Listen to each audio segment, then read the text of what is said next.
9 बजे हम यहाँ पर लाइव सेशन लेकर उपस्थित होते हैं और आज भी लेकिन थोड़ा विलंब से कुछ तकनीकी दिक्कतों के कारण ही आज विलंब भी थोड़ा हुआ है।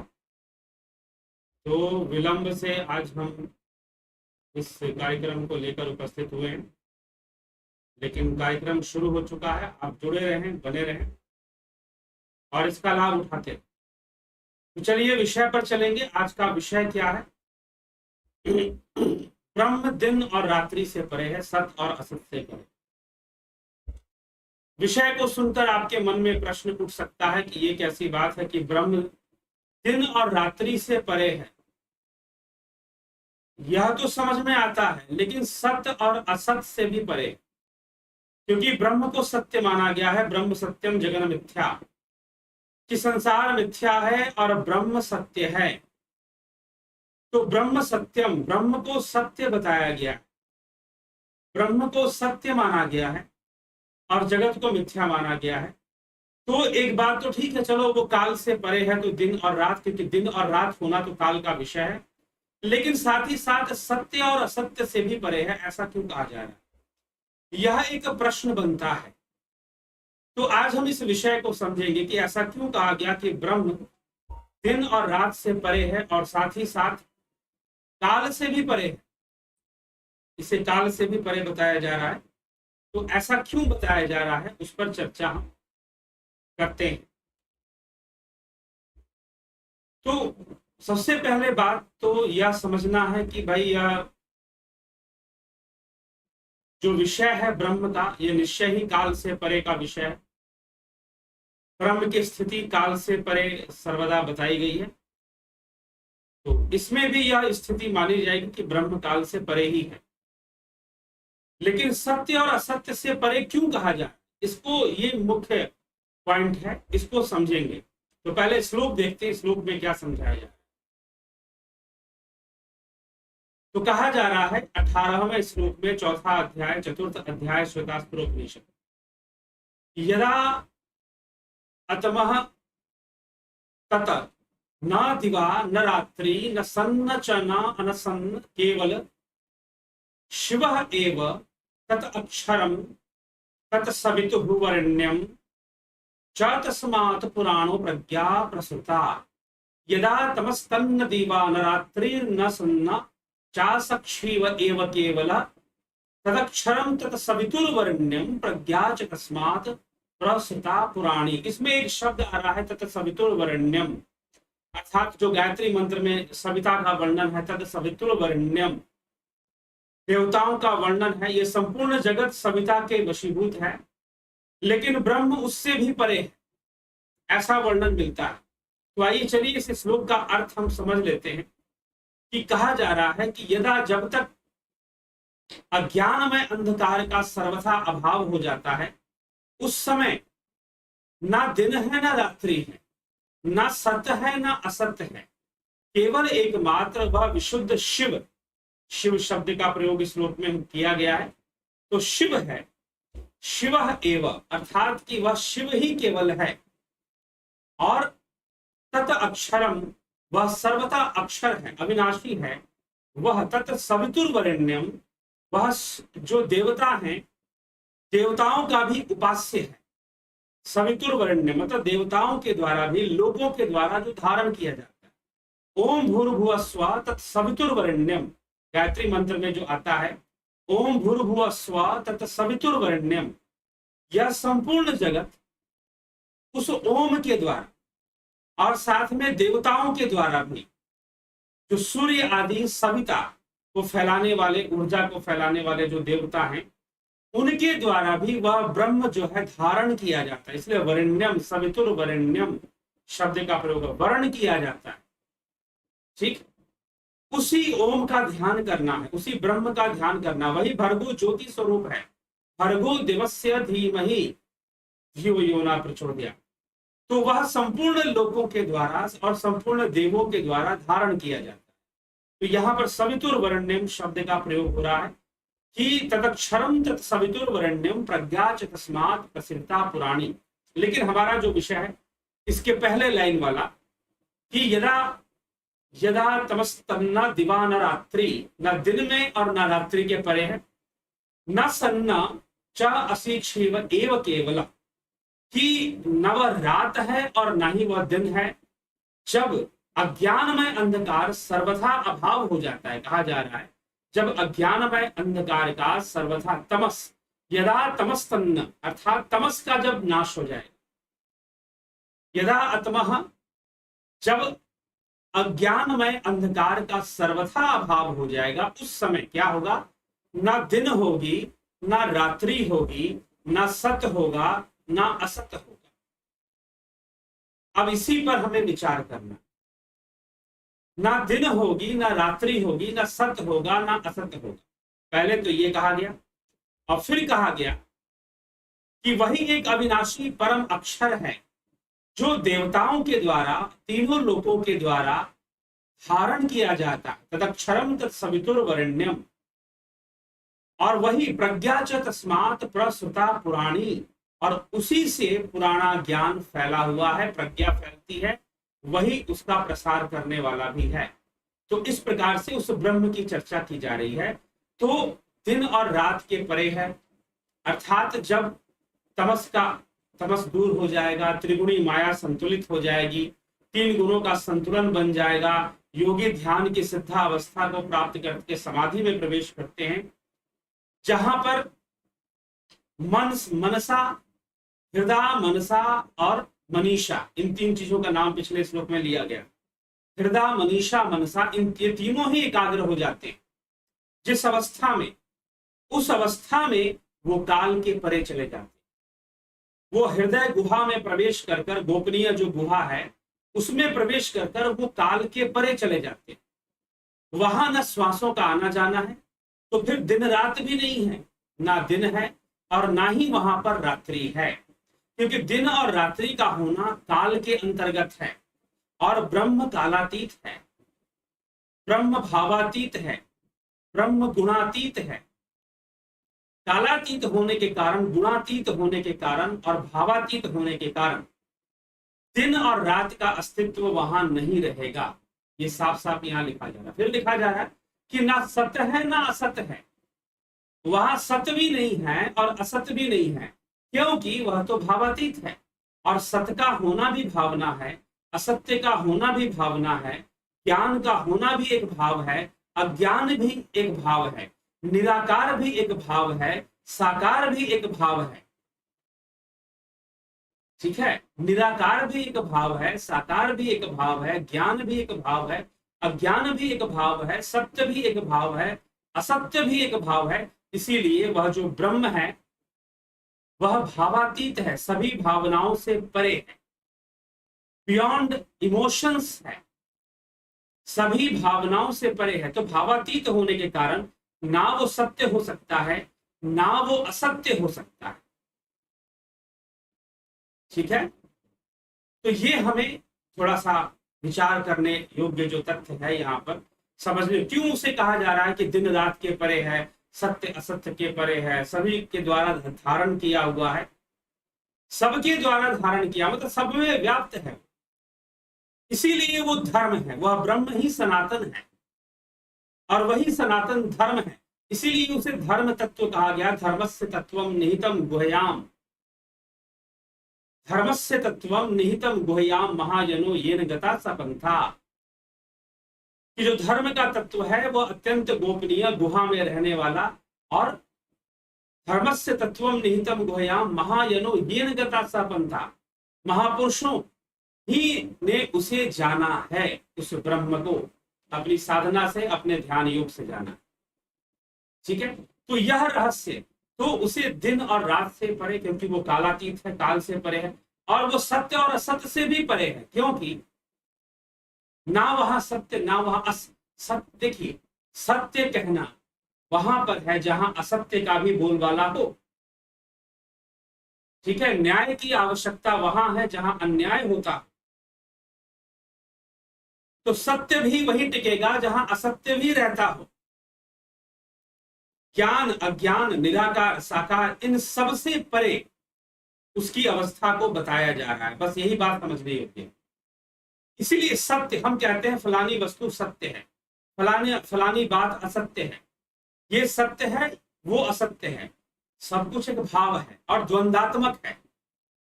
तो ब्रह्म में कोई द्वंद्व नहीं है। इसीलिए तो मांडुक्य कारिका में पहले ब्रह्म को अजन्मा बताया, फिर उसे कहा कि ना जन्मा ना अजन्मा दोनों ही नहीं है। तो विचार करना कि पहले तो अजन्मा कह दिया, फिर कहा कि नहीं जन्मा अजन्मा, इन सब बातों से वो परे है, क्योंकि प्रत्येक जन्म लेने वाले शिशु में तो वो है ही सर्वव्यापी होने का। तो इसीलिए वह सत्य और असत्य से परे और दिन और रात से परे भी यहाँ पर बताया जा रहा है। तो क्योंकि यह बात लिखा जाता है, कहा जाता है, आदि गुरु शंकराचार्य ने कहा है ब्रह्म सत्यम जगन मिथ्या, विवेक चूड़ामणि में ऐसी चर्चा उन्होंने की है, ब्रह्म सत्यम जगन मिथ्या।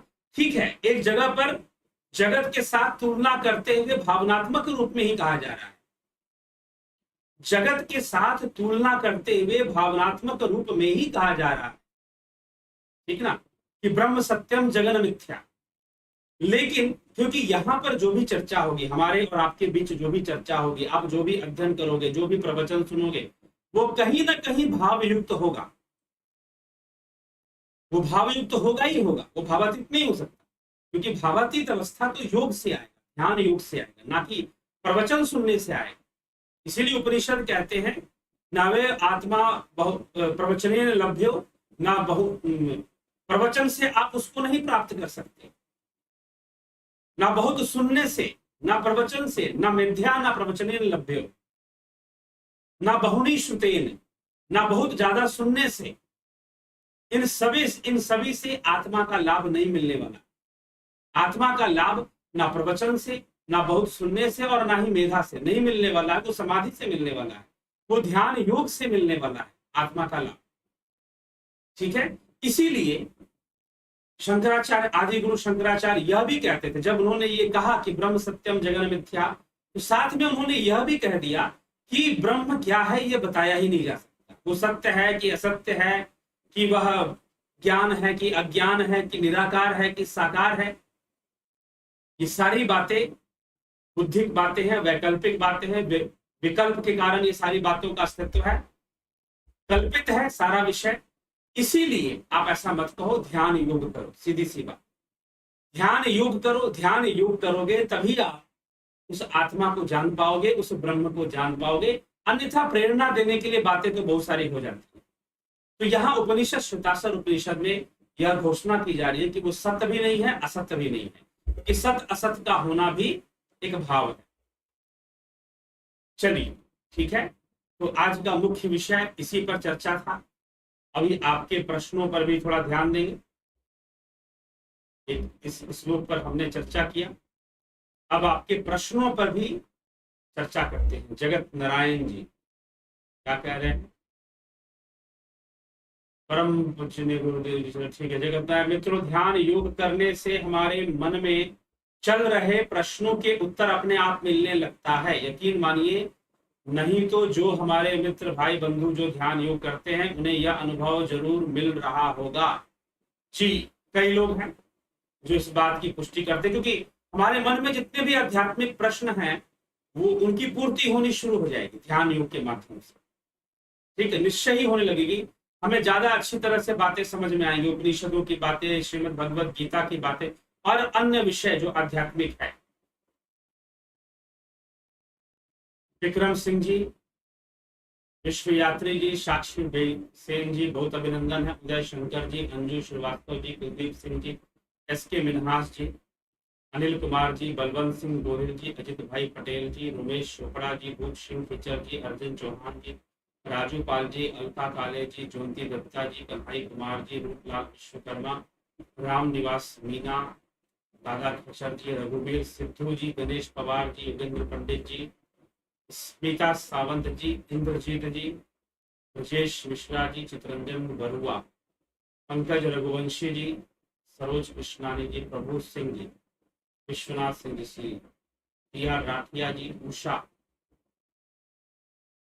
श्रीवास्तव जी, इंद्रजीत जी, राम प्रकाश जी, माधुरी कोले जी, बद्री लाल जी, जो हमारे गुरु जी हैं उन्होंने हरिओम तत्सत संदेश दिया है, वह सही है क्या? सही ही है। हरिओम तत्सत कहने में क्या गलत हो सकता है? गीतांजलि, चवनजी, लिंगागरी, लेकिन वो कोई दीक्षा का विषय नहीं है हरिओम तत्सत। ओम को तो भीतर से जानना पड़ेगा, अंदर से जानना पड़ेगा, तभी जाकर संभव है ओम का लाभ लेना। लिंगागरी कोंडा रेड्डी जी अभिनंदन। आत्माराम का आश्रय, ठीक, आत्माराम का आश्रय जी, आप बिल्कुल सही बता। ठीक है, चलिए जिज्ञासु, तो यह विषय आज का हमारा जो था कि सत असत से परे, दिन और रात्रि से परे की जो चर्चा है, इस पर चर्चा हमें करनी थी। तो ये हमें इस चर्चा को समझना है और ध्यान योग से समझने का विषय, इसलिए अंत में आप कितना भी अध्ययन करें, ध्यान योग से जुड़कर ही विषय स्पष्ट हो सकते हैं। ध्यान योग से जुड़कर ही हम अपने जीवन में भी आनंद की उपलब्धि कर सकते हैं, आनंद को ला सकते हैं।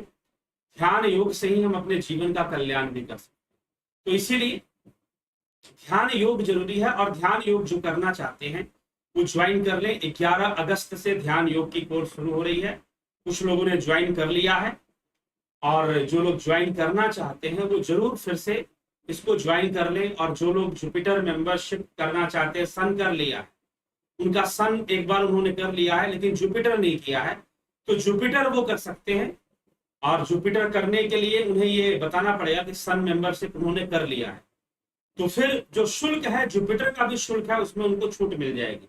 अगर सन मेंबरशिप कंप्लीट हो गया है आपका, जुपिटर सिर्फ बाकी है और आप करना चाहते हैं, तो निश्चय ही आपको कम पेमेंट देना पड़ेगा जुपिटर करने के लिए। और उसके लिए आप पता कर ले, संपर्क कर ले और जुपिटर ज्वाइन कर ले, ठीक है। तो ये चीज है। तो कई लोग ये बहुत कंफ्यूजन में रहते हैं कि सन करें जुपिटर करें। कंफ्यूजन वाला कोई विषय नहीं है, स्पष्ट रूप से मैं आपको बता देता हूं कि जुपिटर और सन दोनों एक ही कोर्स है, अलग अलग कोर्स नहीं है। लेकिन जुपिटर में आपको स्पिरिचुअल हीलिंग टेक्निक सिखाई जाती है बाद में अलग से। जो जुपिटर ज्वाइन करते हैं, सन का जितना भी मैटर है, जितना भी प्रैक्टिस है, सन में जो भी सिखाया जाएगा वो जुपिटर वालों को भी सिखाया जाएगा। बस जुपिटर को कुछ और एक्स्ट्रा भी बताया जाएगा, ठीक है। यही डिफरेंस है सन और जुपिटर में। इसीलिए मैं कह रहा हूं कि जिन्होंने अगर सन मेंबरशिप कंप्लीट कर लिया है और वो जुपिटर करना चाहते हैं आगे, तो फिर सन को जिनका कंप्लीट हो गया है वो जुपिटर करने के लिए संपर्क कर सकते हैं। संपर्क करके ही करें ज्वाइन, ठीक है, फिर आपको ज्यादा उसमें लाभ मिलेगा। तो संपर्क कर आप जुपिटर का कोर्स ज्वाइन कर लीजिए, ठीक। अगर सन हो गया है कंप्लीट, तो जिनका सन नहीं कंप्लीट हुआ है वो जुपिटर ज्वाइन करना चाहते तो हाँ बिल्कुल वो भी कर सकते हैं। जिनका सन नहीं कंप्लीट हुआ है, मतलब उन्होंने कुछ भी ज्वाइन किया ही नहीं आज तक, तो अगर वो ज्वाइन करना चाहते हैं तो वो भी ज्वाइन करके पूरा लाभ उसका उठा सकते हैं, ठीक है। तो ध्यान योग की क्लासेस जो है वह कब शुरू हो रहा है? वह शुरू हो रहा है 11 तारीख से। तो अवश्य आप इसका लाभ उठा लें, इससे जुड़कर। और ध्यान योग तो करना ही पड़ता है, बिना इसको किए कहां भला कोई समझ सकेगा कि जीव क्या है, मन क्या है, अहंकार क्या है, आत्मा क्या है। आत्मा तो चलो बहुत दूर की बात, मन की कैसी गति है, जीव की कैसी गति है, इन सब बातों को वो समझ पाए। तो ये तभी संभव है जब वह ध्यान योग करे। इसलिए ध्यान योग का बड़ा महत्व है। तो ध्यान योग जरूर आप लोग ज्वाइन कर इसका पूरा लाभ हो। तो चलिए अभी जिज्ञासुओं यहीं पर विराम देंगे इस चर्चा को। कल फिर जो है, आज थोड़ा सा फिर कनेक्टिविटी प्रॉब्लम आया कार्यक्रम के अंदर, कार्यक्रम करते हुए, तो जिसके कारण थोड़ा सा लेट हो गया आज शुरू करने में, 22 मिनट लेट, 22 से 23 मिनट लेट आज हम शुरू किए हैं। हाँ, 5 मिनट लेट तो वैसे ही शुरू होता है 5 से 7 मिनट के आसपास, तो वो एक अलग बात है। वो तो जिससे कि लोग काफी जुड़ भी जाते हैं, तो वो तो होता है, अलग बात है। लेकिन आज जो है यूजुअल से ज्यादा लेट हुआ, कुछ असुविधाओं के कारण नहीं हुआ। तो निश्चय ही कल ऐसा नहीं होगा और समय पर ही शुरू हो पाएगा। तो जुड़े रहे, बने रहे, और वीडियोस चर्चाएं आपको सही लगती हैं तो जरूर शेयर भी कर दिया, जरूर साथ में वीडियोस को शेयर किया करें ताकि लोगों को विषय सही से समझ में आए और उस विषय का वो दर्शन कर पाए। दर्शन मतलब उसे समझ पाए, उसका साक्षात्कार हो पाए। विषय का साक्षात्कार मतलब समझ में आ जाएगा तो साक्षात्कार हो जाएगा उसका। तो ये चीज अगर आपको लगता है कि हाँ हमें बातें समझ में आती हैं और ऐसी चर्चाएं होनी चाहिए और लोगों को मिलनी चाहिए, तो निश्चय ही वीडियोस को शेयर भी कर दिया। तो चलिए ठीक है, इसी के साथ आज के विचारों को, आज के चर्चा को यहाँ पर विश्राम देंगे। कल फिर 9 बजे उपनिषदों के बढ़ते हुए क्रम में आगे के विषय को लेकर हम यहाँ। बहुत बहुत आभार आप सभी का।